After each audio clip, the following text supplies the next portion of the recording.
محبة والهنا وطني أتذكر من أنا. الحمد لله ثم الحمد لله. الحمد لله نحمده ونستعينه ونستغفره ونعوذ بالله من شرور أنفسنا ومن سيئات أعمالنا إنه من يهده الله فلا مضل له ومن يضلله فلا هادي له أشهد أن لا إله إلا الله وحده لا شريك له وأشهد أن محمدا عبد الله ورسوله وصفيه من خلقه وخليله أدى الأمانة ونصح الأمة فكشف الله به الغمة وجاهد في الله حق جهاده حتى أتاه اليقين فصلوات الله وسلامه عليه ومن تبعه بإحسان إلى يوم الدين. يا أيها الذين آمنوا اتقوا الله حق تقاته ولا تموتن إلا وأنتم مسلمون. يا أيها الناس اتقوا ربكم الذي خلقكم من نفس واحدة وخلق منها زوجها وبث منهما رجالا كثيرا ونساء واتقوا الله الذي تساءلون به والأرحام إن الله كان عليكم رقيبا. يا أيها الذين آمنوا اتقوا الله وقولوا قولا سديدا يصلح لكم أعمالكم ويغفر لكم ذنوبكم ومن يطع الله ورسوله فقد فاز فوزا عظيما. أما بعد فإن أصدق الحديث كتاب الله وخير الهدي هدي محمد صلى الله عليه وسلم وشر الأمور محدثاتها وكل محدثة بدعة وكل بدعة ضلالة. Të ndershëm besimtar, falënderimi takon Allahu subhanahu wa taala.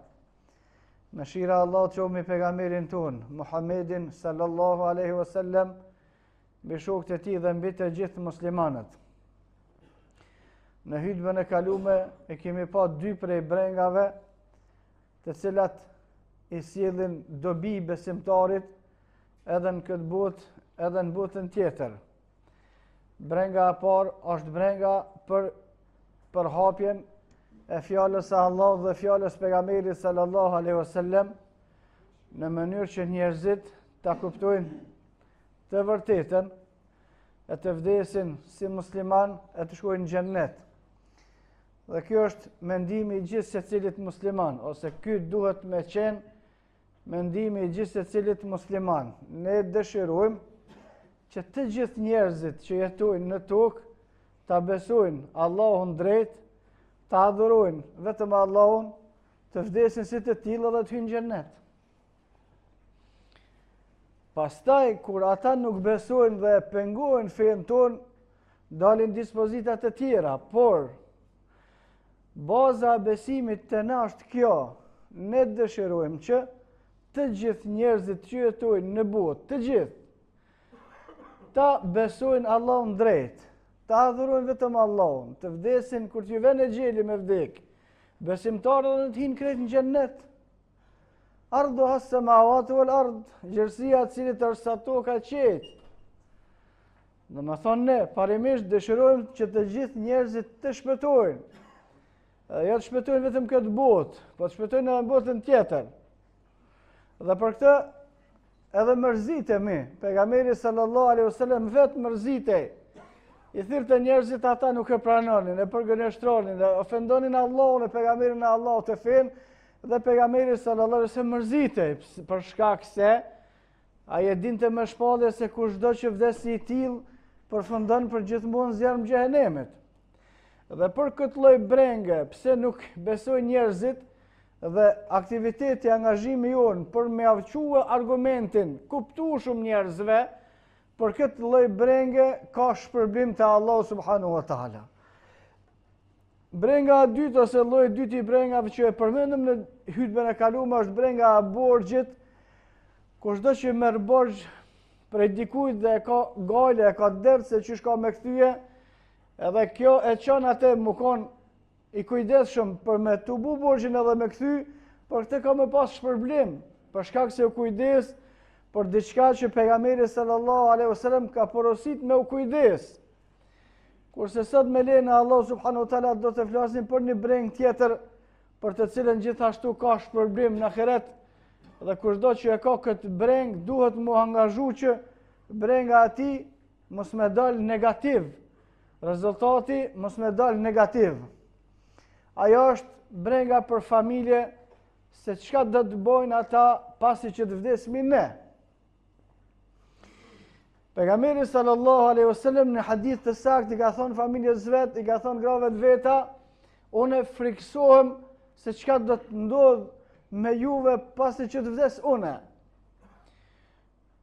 Unë kom derte, kom gojle, mërzitem, mendoj, a thu, çka do të ndodh me juve masi që të vdes une. Kështu thoshte pejgamberi sallallahu alaihi wasallam. Dhe brenga për familjen, çka do të ndodh me ata pas që na të vdesim, në radhë parë është brenga me aspektin e tyre fetar, pastaj me aspektin e tyre moral dhe ana e tyre materiale. Se për këtë anës fesë, Allah subhanahu wa taala ka sjell shembull në Kur'an pejgamberin e Allah subhanahu wa taala Jakubin alayhi salatu wassalam. Idh qala li banihi ma ta'budun min ba'di. Kur jo afru vdekja Jakubit alayhi salatu wassalam, i ka tubua djemtë e vet, edhe i ka pyet, ma ta'budun min ba'di. Kanë keni më adhurua ju masi të vdes une.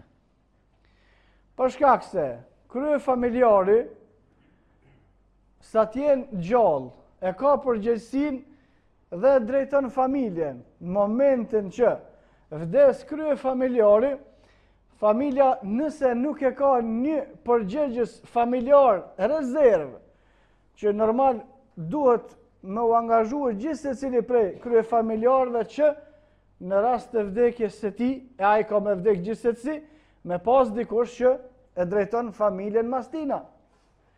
Nga se kur vdes krye familjari dhe njerëzit mesin pa dikën që duhet më u drejtua te ai, dhe ai ka më dhënë fjalën e fundit, ata pastaj shpërndahen në bindjet e tyre, ose shpërndahen pasuninë që e shifni shpeshherë kur des baba, a shitet toka, a shiten pasunia, gjithçka veç shkon të ratë të poshtë. Për shkak se bëhet pa orientim, bëhet pa drejtim, pa menaxhim të asaj pasunie që e kalon, çështjet fetare, ato fëmijë, ata djem që i ka pas mirë, njëri shkon në nena, tjetri shkon kënena, për shkak se nuk ka pas kush me i drejtu.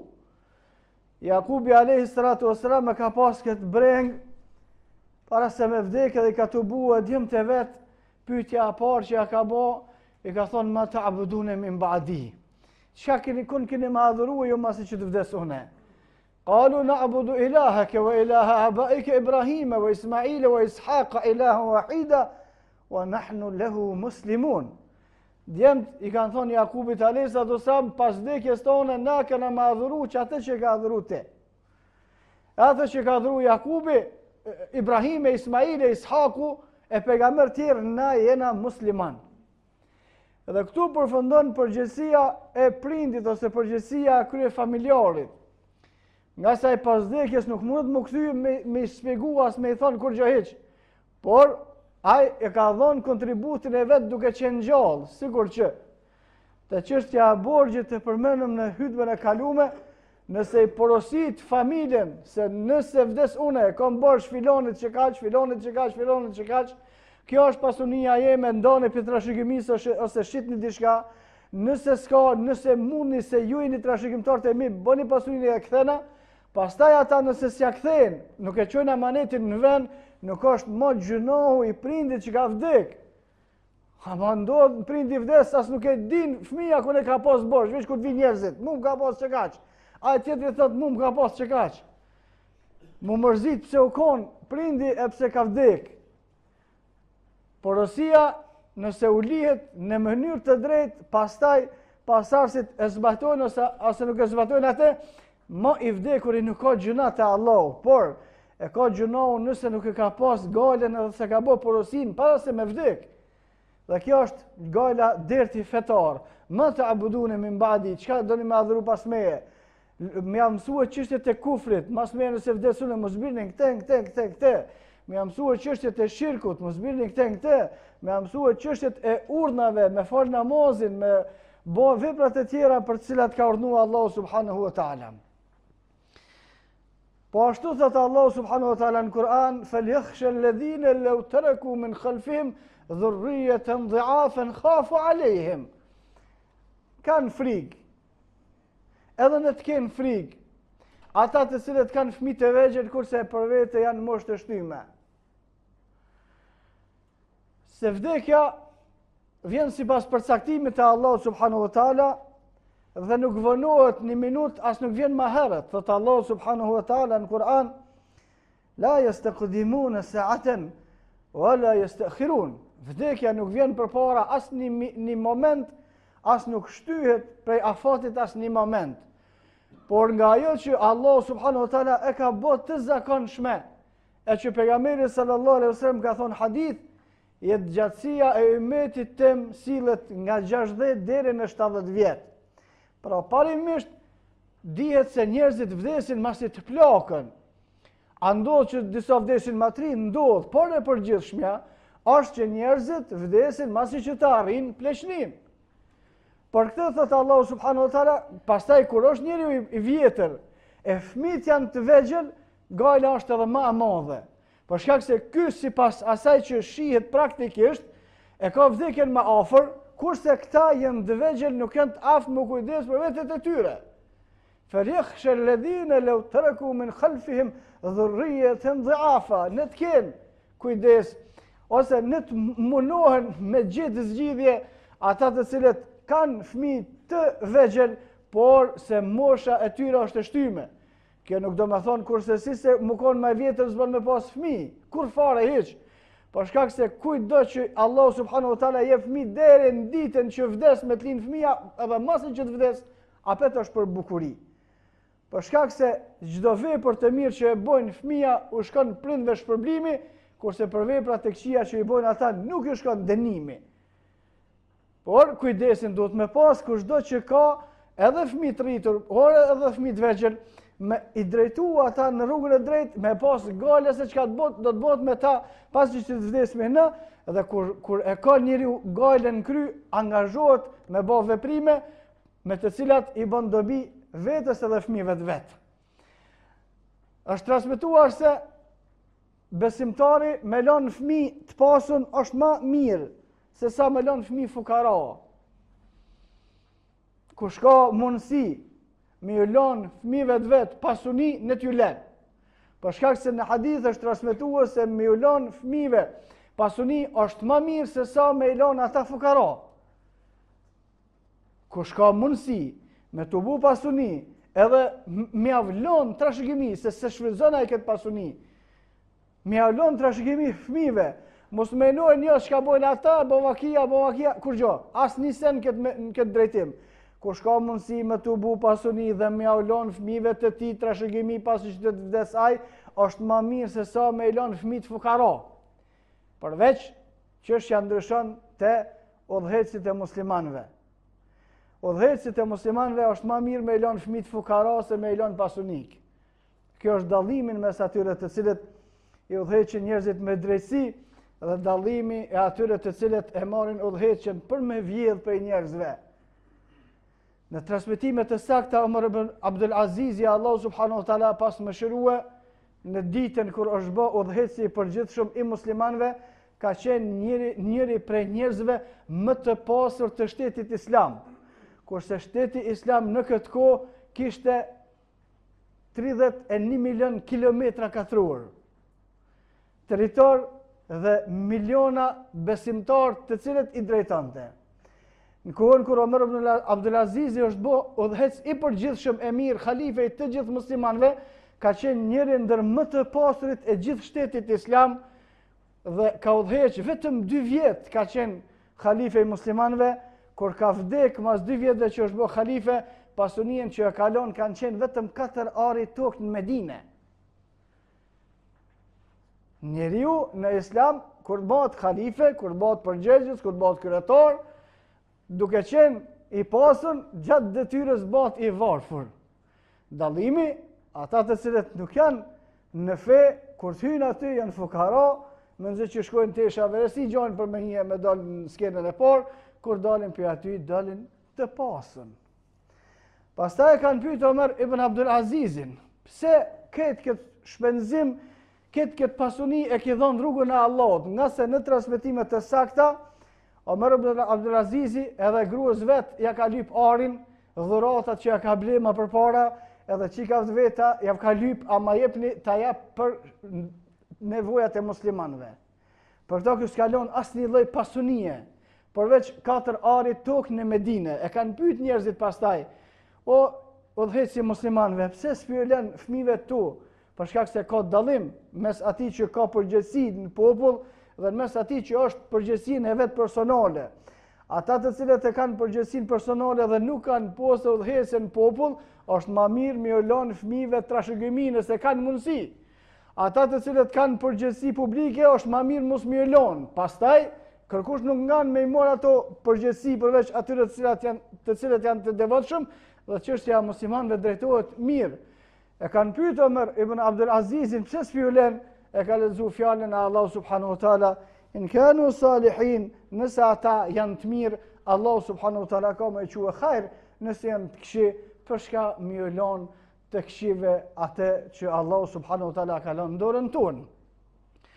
Po ashtu pejgamberi sallallahu alaihi wasallam kujdesej edhe për jo vetëm për gratë e veta, fëmijët e vet, po edhe fëmijët e fëmijëve të vet.